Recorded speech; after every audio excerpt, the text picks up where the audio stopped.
Hello everyone. Hope you guys are doing well.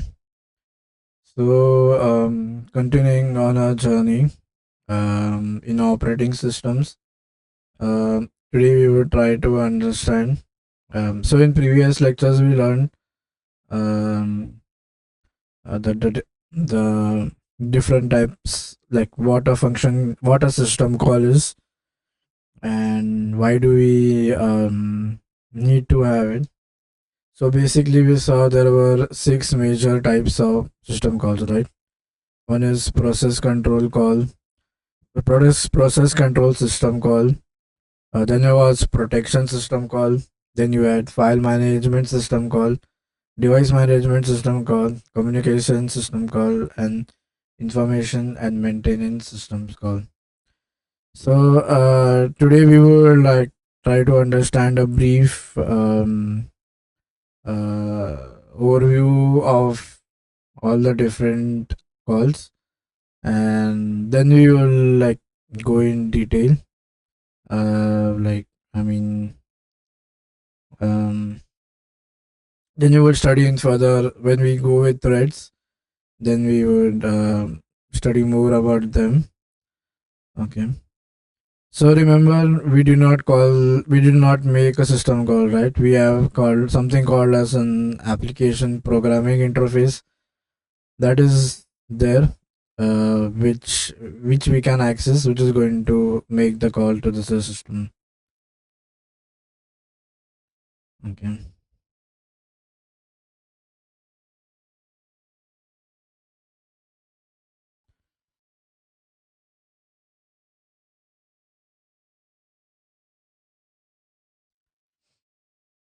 Then we also understood the standard, how standard Windows call is being made, like how an API looks like, and how does it make a call to the system call.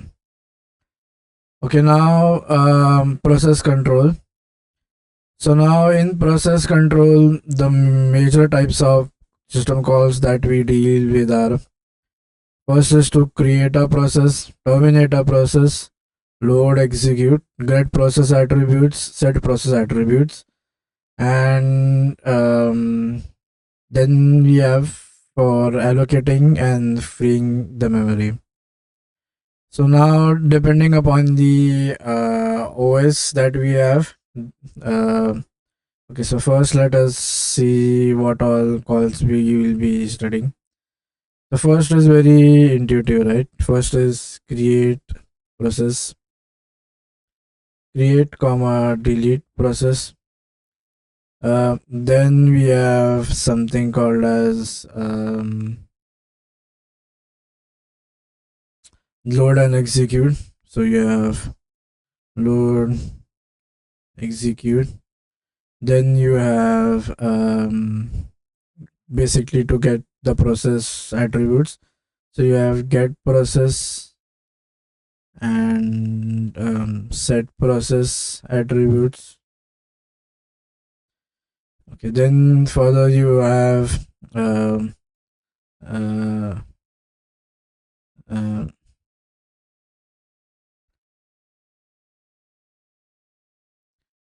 uh, further you have wait and wait event, wait and signal event. So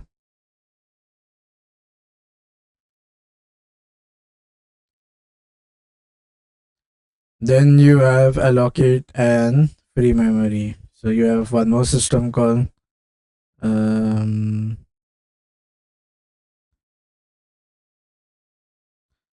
that is allocate and free memory. So you have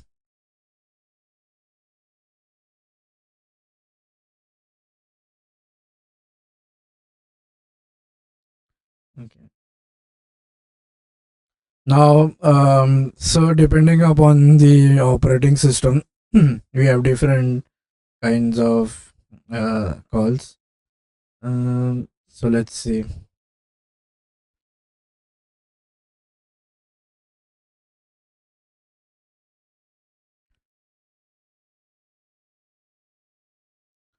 Okay, no.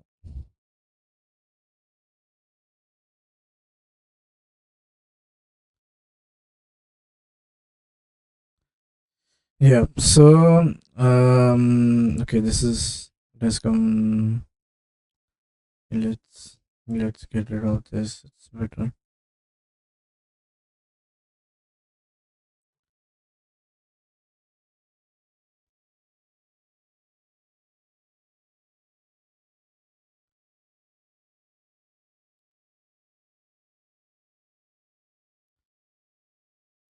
So, first type of system call that we have is uh, Windows and Unix system call.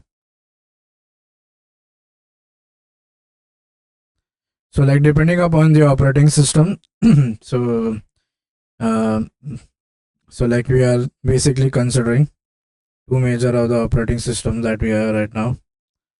No.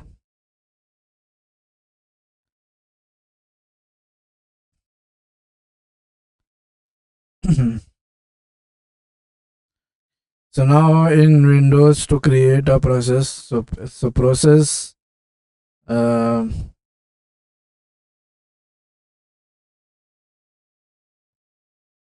so you have process control function call, that is first is create process, then you have exit process, then you have wait for single object function call. Sorry, yeah, system call. Okay, this is wait. Yeah. Now in Unix OS, these is forking, and you have the fork system call, and then you have exit system call, and then you have wait system call. Okay. Now,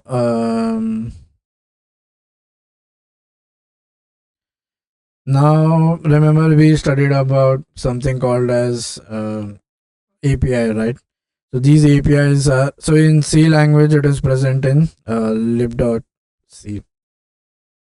Okay. Um,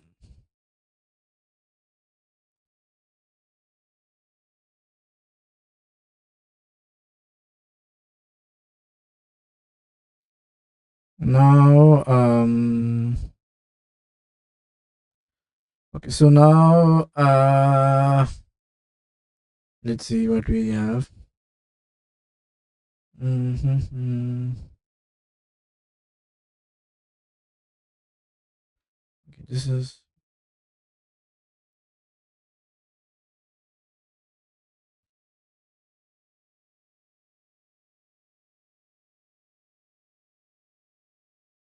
we have already studied about different types of OS. So, mm, okay, let's go back and let's study some little bit of architecture. Now is when we'll be able to understand what do you mean by system interfaces, right? Basically, we consider that we have something called as system interfaces or some system interface manager. So now let's see two operating systems. Uh, let's see. Okay, let's see the Mac OS and the iOS. Now the Apple's Mac OS. We are going to study the structure, right? Now it was designed to run. So Mac OS and iOS. Now Mac OS was designed to run primarily on desktop and laptop. iOS. So Apple has two. So for two major products, Apple kind of has two different OS. So one of them is, so for desktop computers it is Mac OS. So you have Mac, for you have Mac OS, and then for others like iPhones or any other device you have iOS. Now, architecturally, macOS is and iOS have much more in common, and so we present them together. So architecturally, both of them are same. So the general architecture is shown how we have. So basically, the general way we have, you have an application. So this is you have an user experience layer, which is basically called as Aqua. Uh, okay, yes. Now let's Mac OS. Now it will be, we will have a little bit more copy image. Like, why was that API present, right? So okay, so now this is the Mac OS, right? So you have something called as the graphical user interface. This layer is basically that is allowing us to interact with the computer devices. The Mac OS is Aqua over user interface, which is designed. So this UI is designed for trackpad or mouse. Whereas iOS, so instead of, so this iOS, if you say, so this GUI, the Aqua GUI, you can access it using a mouse and a keyboard. If you have an iOS device, you will have a Springboard, which is for touch devices. Now then you come to this application layer interfaces or API. Now this is what we studied, right? We said that, we have certain APIs which are available, and using those API we are going to make the system call.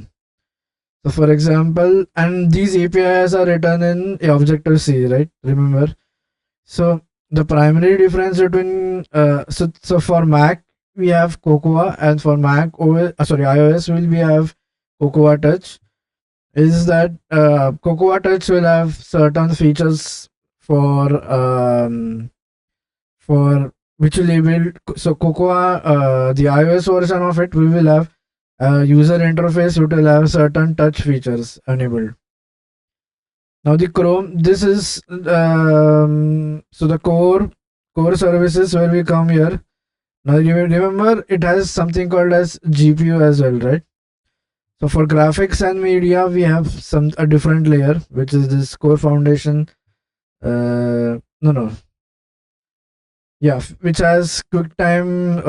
This is QuickTime, which comes in. Oh, no, no. So we have two services, right? Even this is an API and this is an API. So this is for video streaming. We have certain other features like you have QuickTime, Quads, OpenGL, and etc. Hence, for editing QuickTime, since it's directly an API, right? You do not need to worry much. So it's very easy to edit in QuickTime. Now, core frameworks. Now, this is where when we come to the kernel. This is the kernel. Now,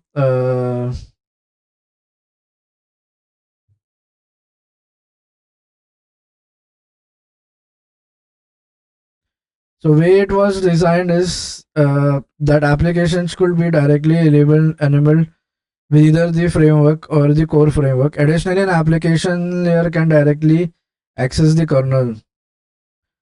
For example, this situation. So yeah. Now in Mac, there is some key distinguishing between Mac OS and iOS. Now Mac OS is intended for desktop because you have the GUI defined that way. iOS for touch, for mobile devices, and so iOS is basically for ARM-based architectures, where the ARM-based is basically processor we are talking about. Similarly, iOS is modified to address specific features and needs of mobile systems, such as, so if you consider iOS OS, this is, we are in Mac, right? So iOS will be little bit different, right? You will have some other features. This is the, so yeah. So if you see, you have some Additional features, for example, UI kit, massage kit, map kit, these are all available, right? For example, health UI. That those are all um, uh, those are all layers, right? Those are all present in our Cocoa, or that is the distinguishing factor between Mac and Mac OS. Oh, do we have? Yeah, so then you have this core layer, right? So, mm, copy image, and then if I try to paste it, oh no, yeah, I need to go to the arrow and paste. So, am I able to have this sideways? Let's get rid of all this. We don't need this.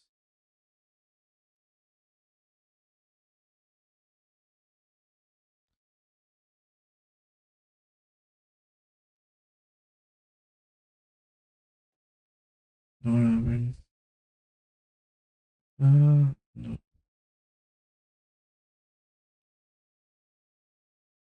quickly erase it.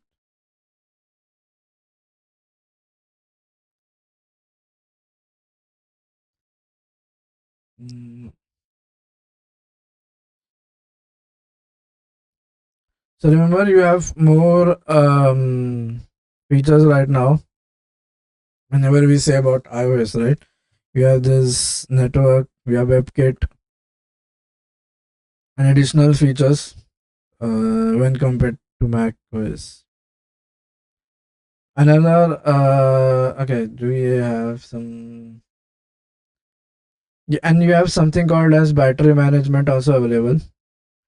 Now, so then we came, so initially it was a very single layered architecture, right? That was how it was defined. And later on, we switched to the Darwin, right? Which we had a hybrid structure, right? So now, okay, we discussed the Darwin OS. Initially, it was like a single thing, right? But now we have. Does it take me back to Mac? Oh, I don't have it. Yeah, this is basically the latest OS versions that we have. Mm.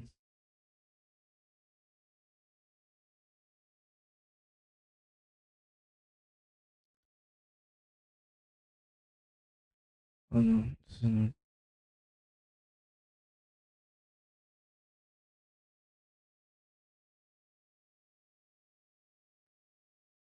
This is the latest one where you have that kernel separation available. Darwin is a layered system. We have layers. Primary of the Mac kernel. This is the PhD. The XNU. Mac system also called as traps, known as traps. We have the kernel for abstraction here. Um, and again, that is. Mm, this now we come to the Android. Now in Android, it was designed by Open Answered Alliance and was developed for Google smartphones. iOS is by Apple mobile devices and is closed source. Android runs on a variety of platforms. This is an open source. So hence it is gaining popularity because it's open source, right? The structure of Android is shown that Android is similar to iOS. It is a layer of stack software.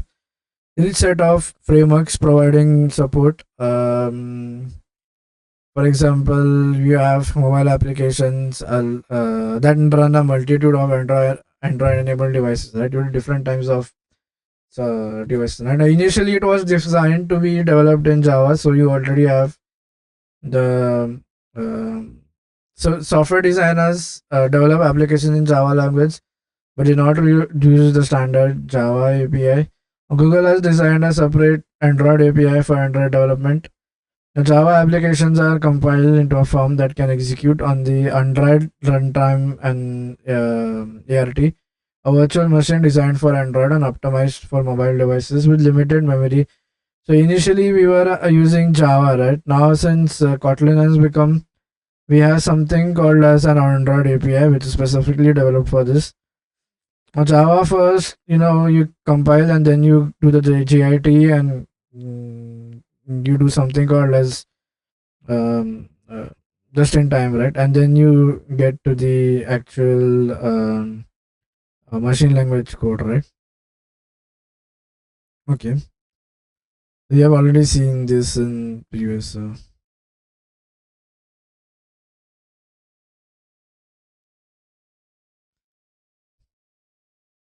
Now, before going on with process control system calls, okay,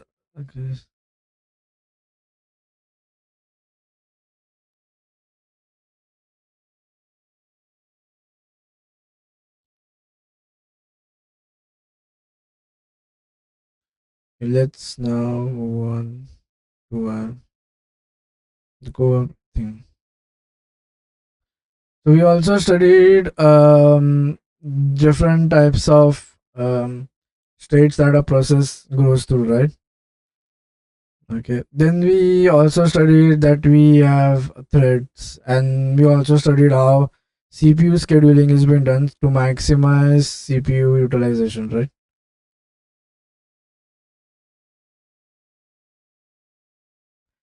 Now, context switch is basically intentionally switching.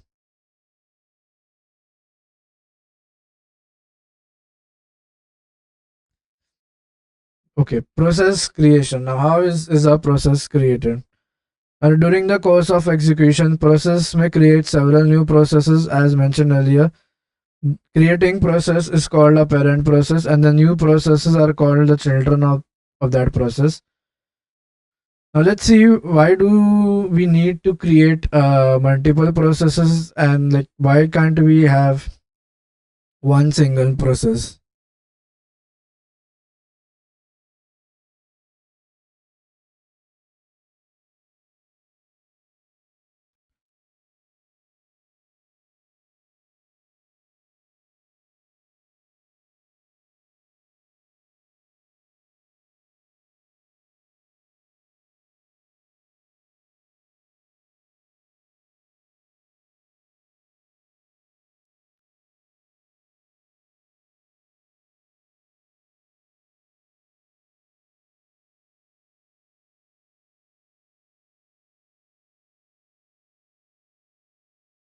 Okay, so now the first thing that we need to understand is why do we have multiple processes that we need to work with, right? Like why do we even do that? So let's come down something called as okay, it will be, I know where it is. Okay, now let's study threads and concurrency. Now, what do we say? What is a thread? Now we say a thread is a basic unit of CPU utilization. It comprises a thread ID, a program counter. So with the base, the smallest possible unit is basically what we call as thread.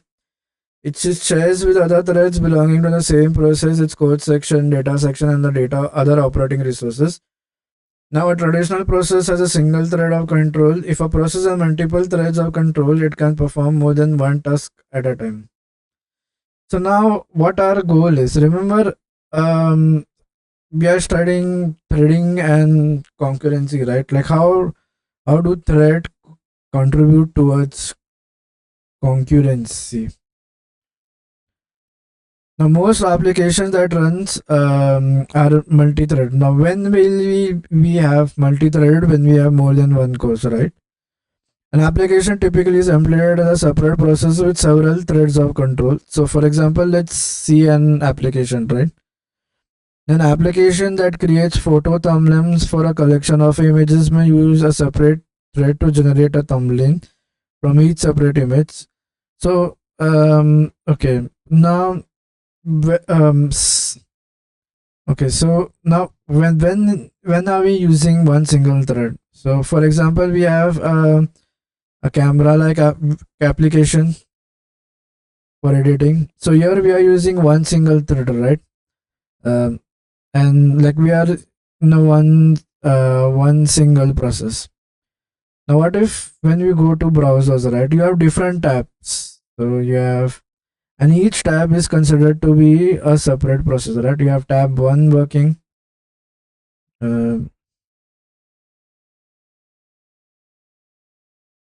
this is tab one. Tab.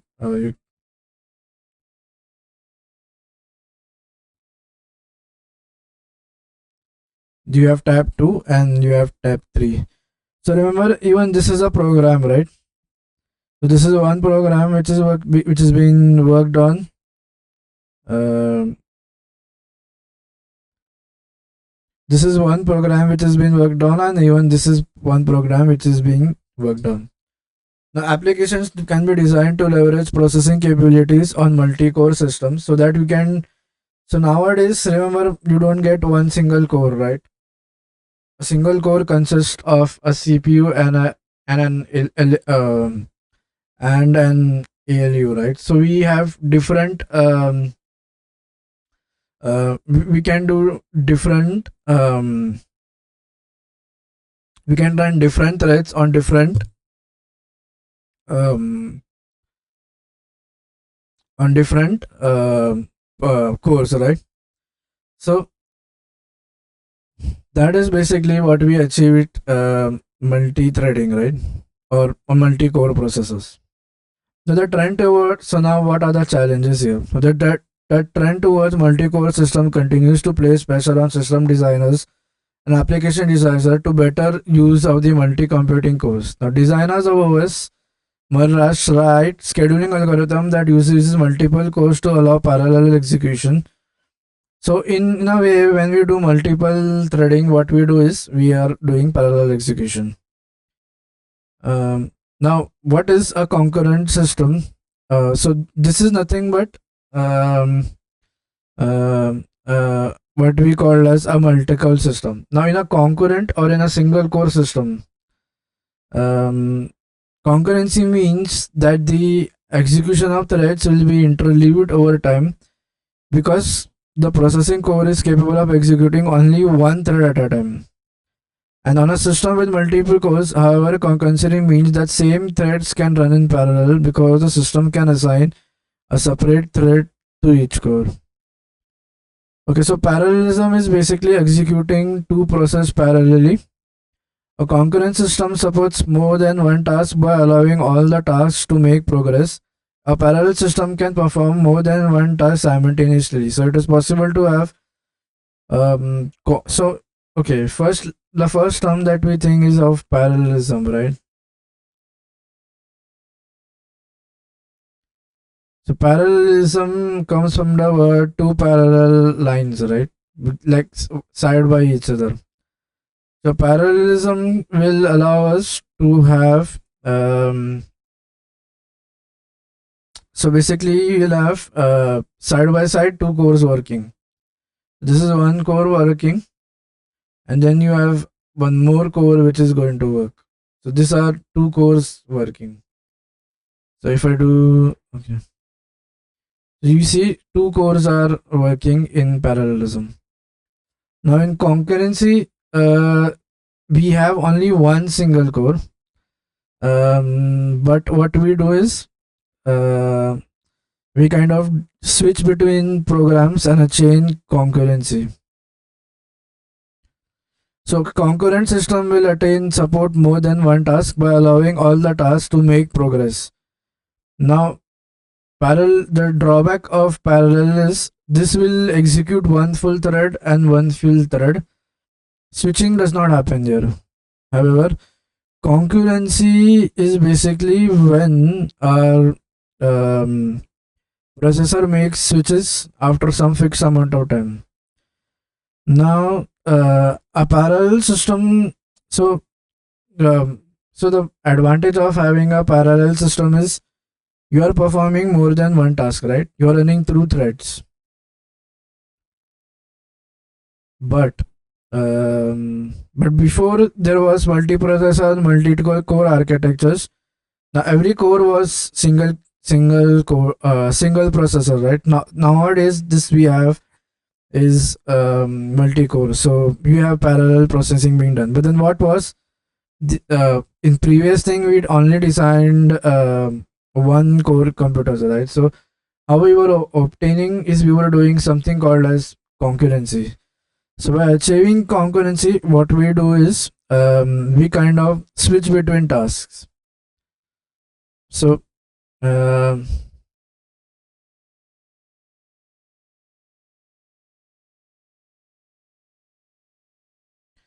That is one of the major advantages of concurrency.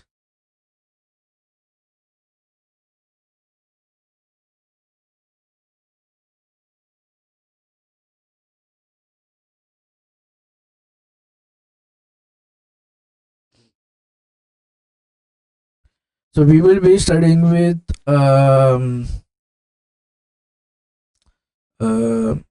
Unix based OS, right? So we will study the first command, that is our fork, the forking command. Sorry, the forking system call. Wait.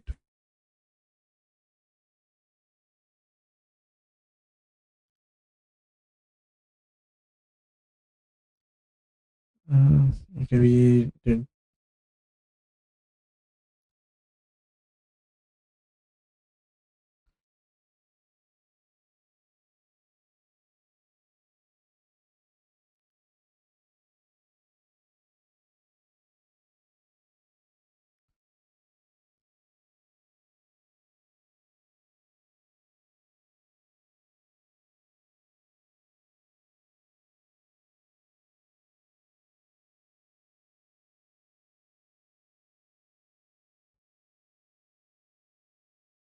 So now the fork system call. Now the fork system call is used to create a new process. However, want it is the strangest routine that we will ever call. More specifically, you have a running program whose code looks like what we see in the figure. Okay. Now let us understand what is happening here. When it started running, the process prints out a hello. Okay, so now we have a code snippet which is there. Uh,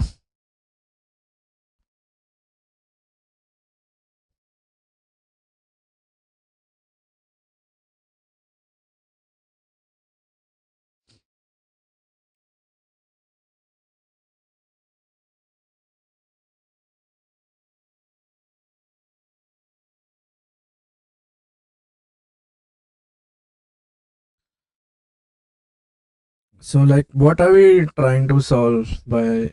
Okay.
Okay, so now we said that we are talking something about concurrency and parallelism, right?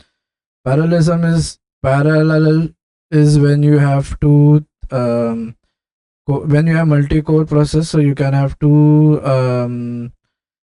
thread being working with on the two different cores, right? Now, is concurrency is basically when you switch, right? So um, is concurrency better than, so the drawback of parallel is you need to have more cores or make that parallel processing being available, right?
Okay.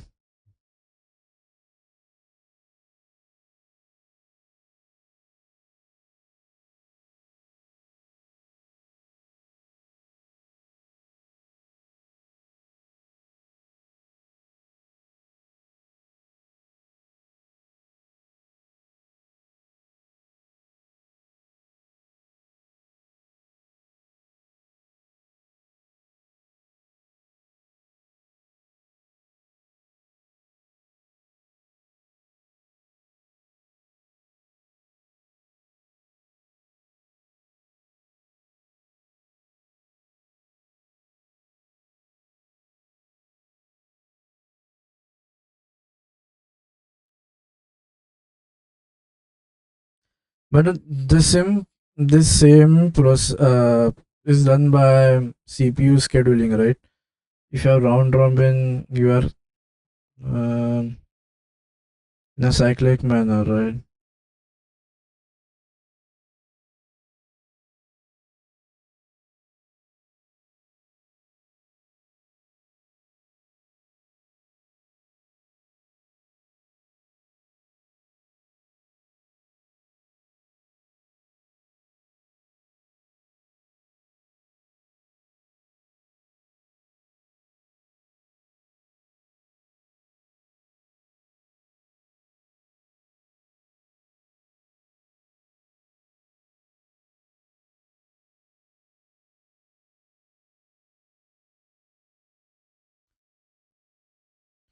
So multitasking versus, what's the difference there?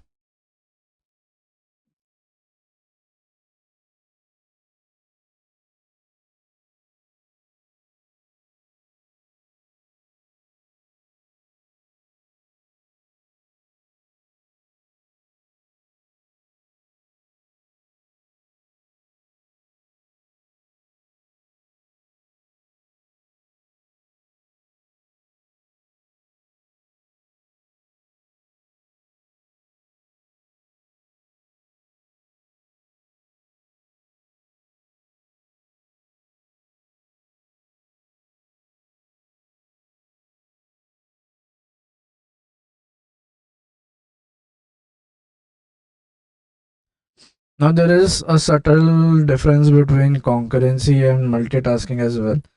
So when we say about multitasking, we are talking about the entire process, right? Because we have one process, then we made rapid switching to other process. But he says in concurrency, so multitasking is something that is done at the process level. We are making sure that everything is every so okay,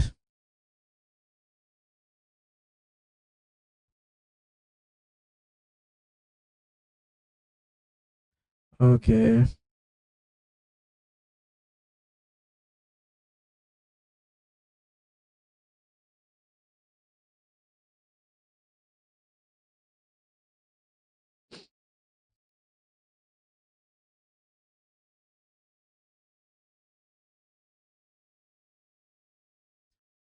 Uh,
Okay, so now before we go ahead, I mean, these are all very confusing terms, right?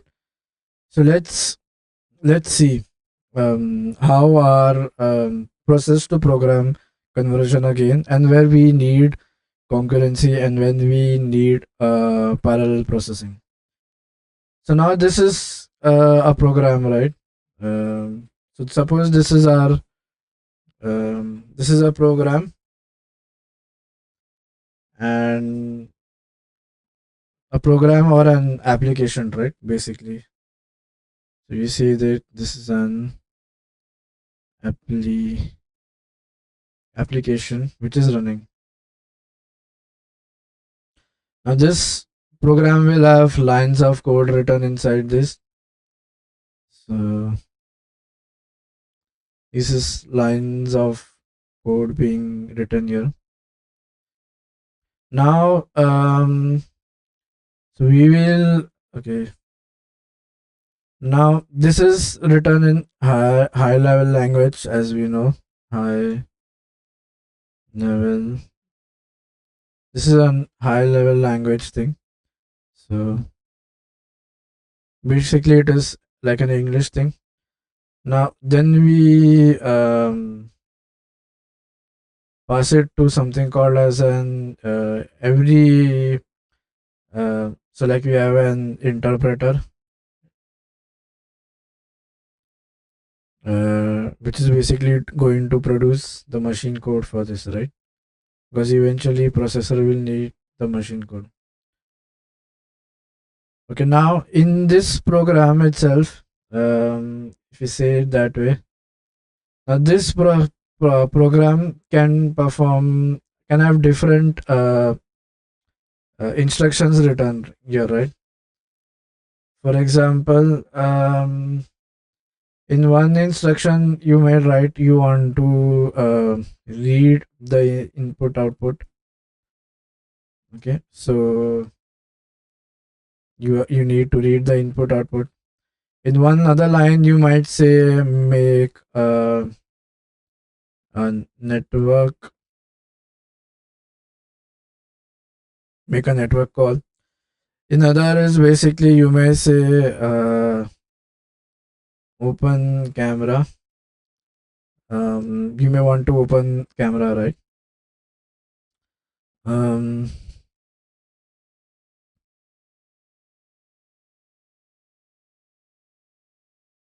you may want to open the camera, right? Okay, now remember, all of this will take some time to happen, right? So you will have reading and input output. This is going to take some amount of time, let's say 10 millisecond to work. So we have 10 millisecond. Then again, making a network call and getting the data, this is going to take say about 30 milliseconds. So you have something called as 30 milliseconds, and then again opening the camera, waiting for the user to click an image will take some time. This is going to be like 40 milliseconds.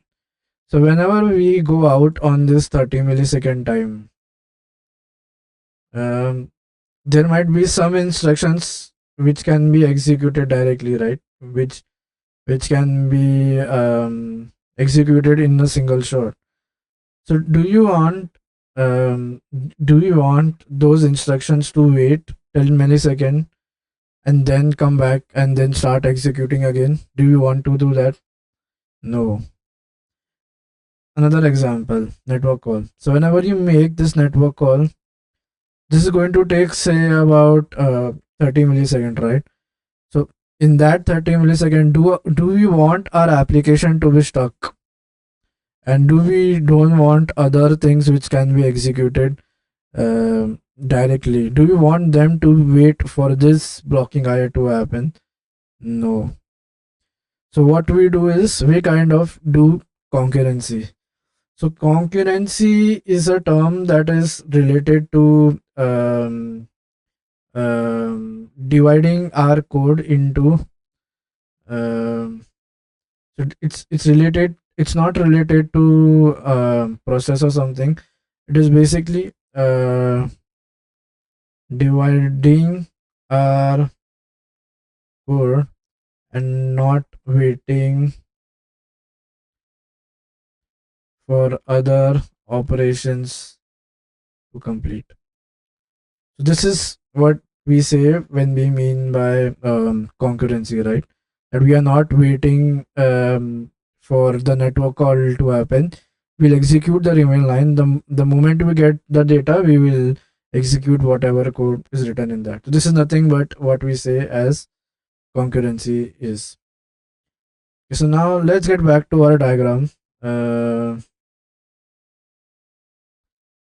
so now this is, remember, this is occurring at the program level, right?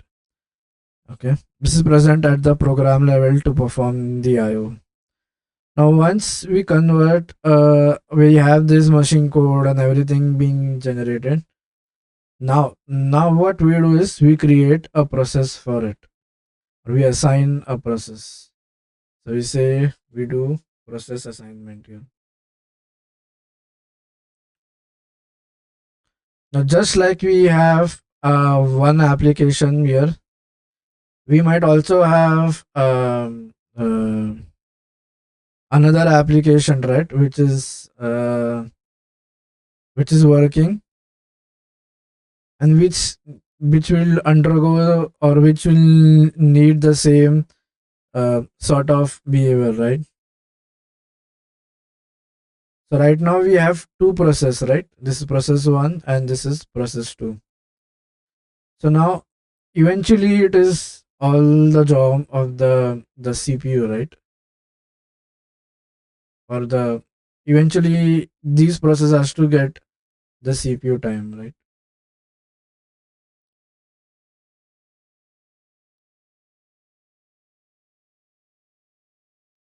Oh, it's very small. Let's make it bigger. So eventually we need these processes to get the CPU time, right? So now on what all algorithm this will get the CPU time is called as scheduling.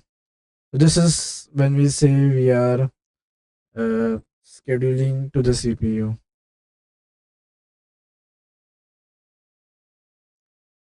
Let's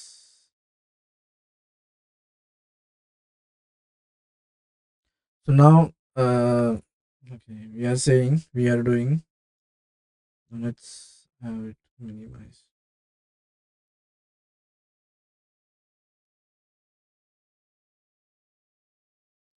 This is nothing but scheduling, right? SCH.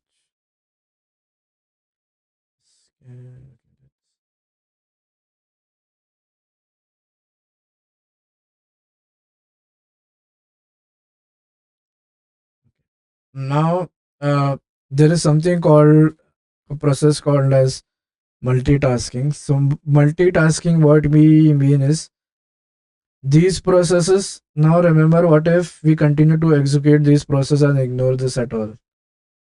So that is not proper, right? Both of them should get some time. So we do something, the ability to switch the process is what we call as multitasking here. So we do multitasking here at this level. This is at the process level, remember. Okay. So now this is how we are going to do multitasking. Now the other thing that we say is parallelism, right? Uh, what is parallelism and right?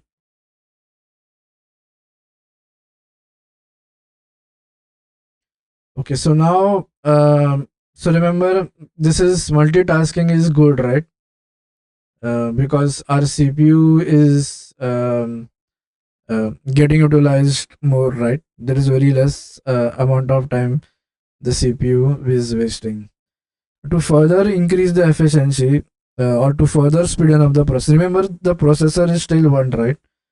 So even if we switch after a certain time, it will still take some time to get complete, right? So then what we do is we kind of introduce a concept where you have two multiple sorry, we have more than one core running. So you have this core and then this by doing this, what we can do is we can have uh, two programs running at the same time. Remember, whenever we do multitasking, we are going to switch between the programs, right? This is two process, and these are this is so this is process P1, and then that will be the other process P2. So zoom to fit. This is process P1, and then we will have another process called as P2, right? This is P1, and then now multitasking appears to us that we are using two processes because in olden days we don't have the concept of core, but now since we have core, we are also not only increasing the process which is being executed in one time, we are also having uh, task switching taking places in between them. So you can have indefinite number of, I mean, you can have more applications running at the same time. So yeah, that is the whole thing of parallelism, right? So parallel I mean,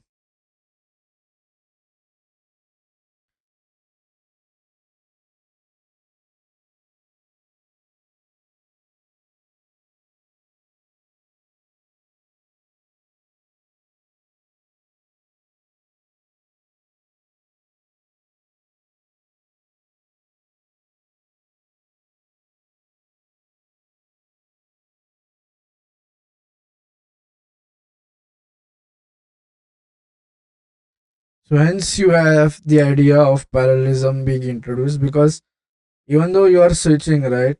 um yeah, even there is switching, right? And whenever you switch, you need to do a lot of saving, right? You need to store what the until what line have been executed. So um parallelism overcomes context switching, so that there is no time wasted and two processes are running at the same time. Now, modern computing, we have this kind of this kind of so modern computers have multiple cores and processors, right? So that there is no like idling around. And even though context switching seems like the process are running very fast, but then the problem is still there is some waiting that happens, right? And also when we make a switch, we need to do a lot of saving and lot of other features needs to take, right? So then that is a very bad thing for us right now.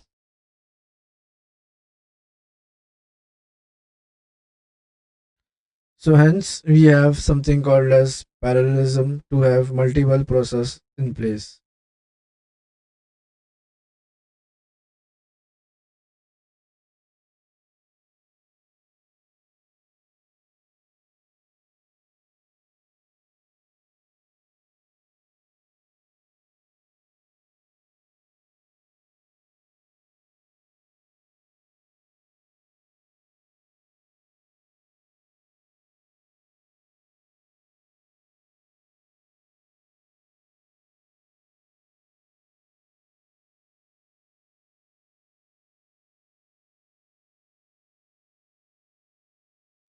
So concurrency is something at the program level, whereas when you say multi, so modern processors they both have they have parallelism as well as multitasking. So if you go to modern processors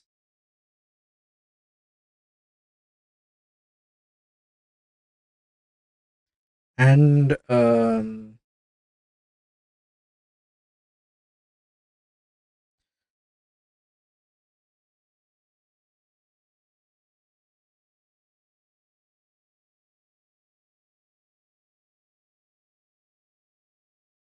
So that is what we are trying to achieve, right? So modern processor will have both parallelism, and so the concept of multitasking came into picture from when you have a single process, right? So you make it faster by switching between different processes, but then now you have multiple cores and what do you say, uh, multitasking, making it making it far more faster and making more programs or more processes to be completed. Concurrency is at a program level.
Okay, so now let's study um, like why do we um, do forking, or what is the advantage of using fork, or how like where it is being used. I mean, um,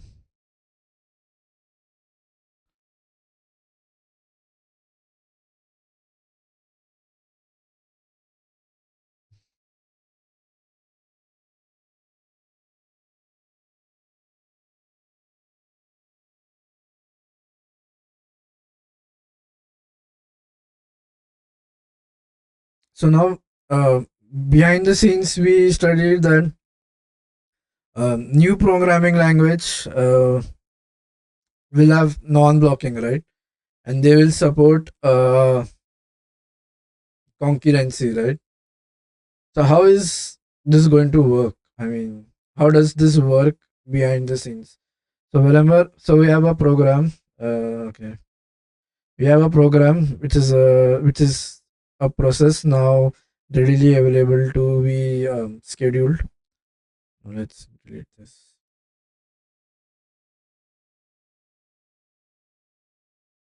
So this is a program, right? Um, so you have a program or a process. Process is when you have the machine code already readily created, right? So now, at on certain line, you will want to make an IO call, but then the next line in the program is not making any calls. So you want that to be executed as well. But remember, the moment we make an IO call, right? We would have to. So the moment we need an IO, so hardware is controlled by the kernel, right? If you see, this is the kernel. Okay, let's have it over here. Here is my kernel present, and this is my IO. So some point I need to go here to the kernel and then go to the IO and then complete the process, right? So this is going to be a system call. But then how am I? But then if I do this on this line itself, don't you think I'm blocking this process, right? This process has been blocked now. So until that thing has not been completed, I won't be able to I won't be able to continue with the lines below it, right? But we don't want that. We want concurrency to happen. So how do we do that?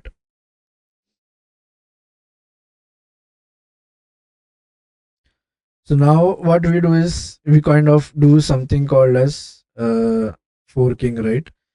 So by forking, what we do is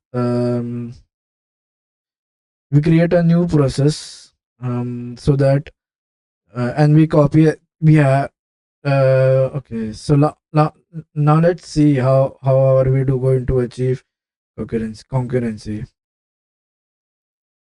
So remember, was our parent program working, right? We have the parent working here, and now what you do is um, you kind of fork it and make another copy of it. So you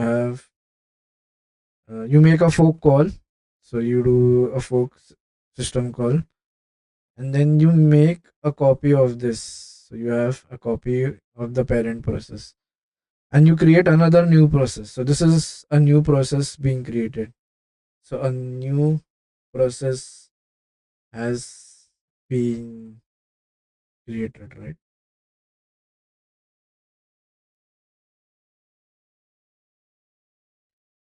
So you have created a new process. Now what this new process is, this will have the exact copy. So you can say here we have the exact copy being sent out over here. So this is exact copy exact copy of the parent. Now firstly what we have done is, see, we have isolated these two things, right? I mean, this can work on its own. This can work on its own. This is also a new process created. So both are working independent of each other. So haven't we achieved something called as, now whatever is below will work?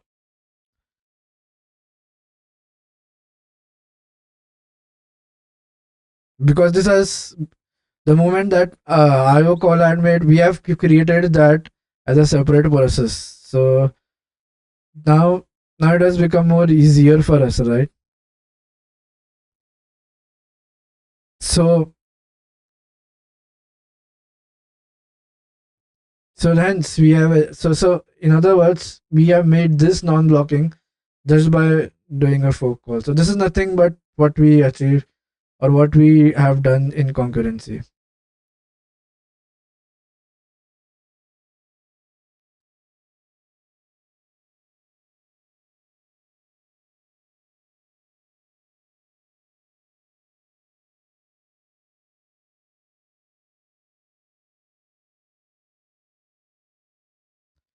Okay, now there is one more thing that we need to check.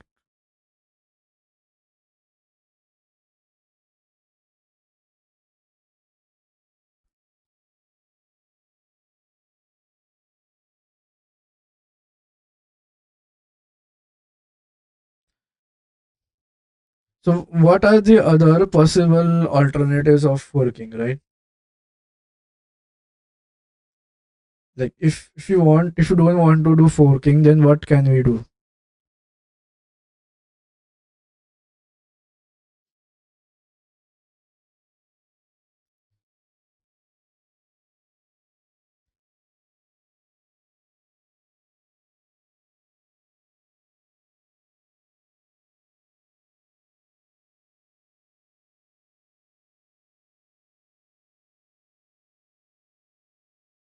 So the other ways of achieving the same thing is basically, there are more. So forking is a very good way of achieving concurrency, but remember, we are copying everything, right? The process is getting copied again. So it is little bit um, um, heavy, you can say. But then the other is basically, what you do is, the other way of achieving the same thing. Sorry, the other alternatives or possible methods of having is, you have something called as you do threads, right? You divide the memory space. Instead of a single thread, you define the multiple threads, right, for the same thing. Then you have something called as asynchronous programming. Now this will asynchronous async, async.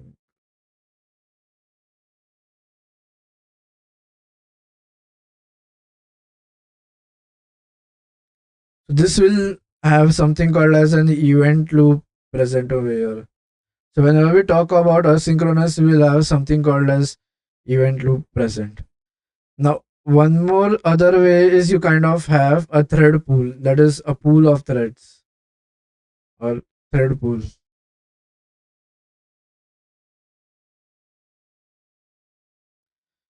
So then this is um, the other possible alternatives of doing. There is even something called as process pools, and then you have something called as message passing systems. So as I said, these are alternatives to forking, right? So you have this is an alternative way to do fork. Instead of using fork, you do threads, or either you make use of an event loop. Um,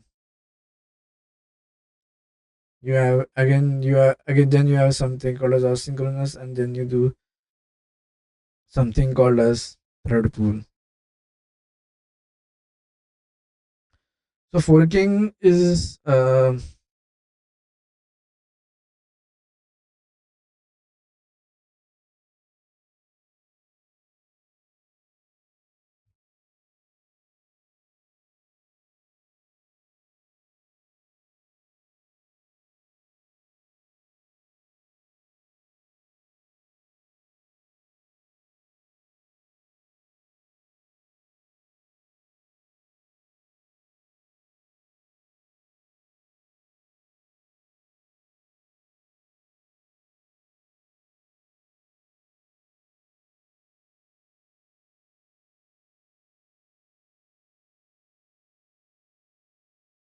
so this was basically when we one previous system, right?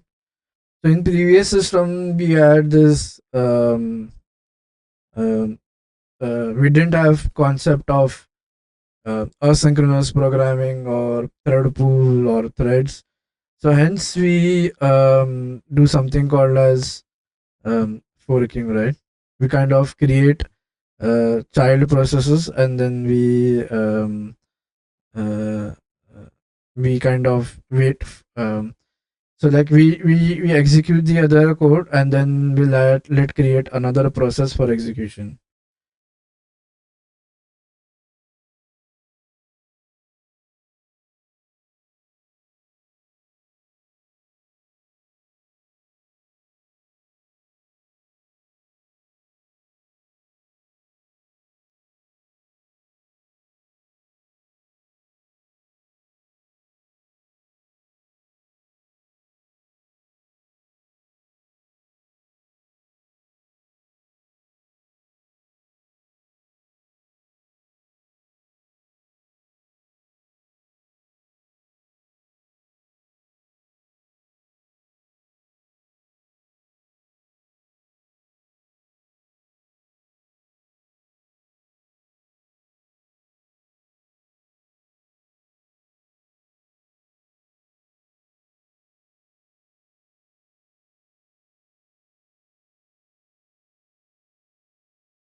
So you can sum it up. So to perform IO request, what you can do is you can create it as an altogether new process, right?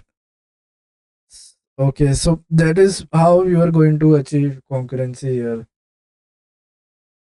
Oh.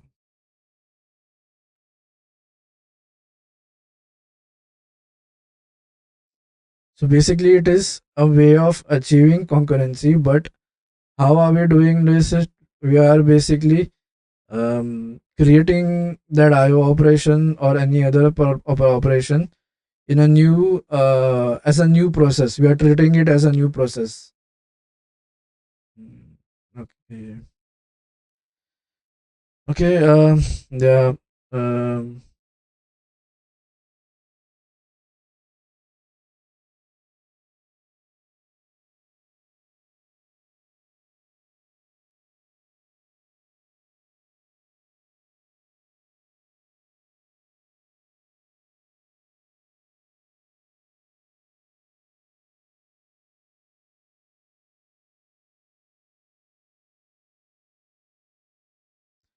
that's all for this um, uh, this section for this session. I'll see you guys in the next one. Till that time, we'll again continue with forking and other things. Will happens when we create a new child process. What do we exactly do? We'll start with that. So that's all for this lecture. See you guys in the next one.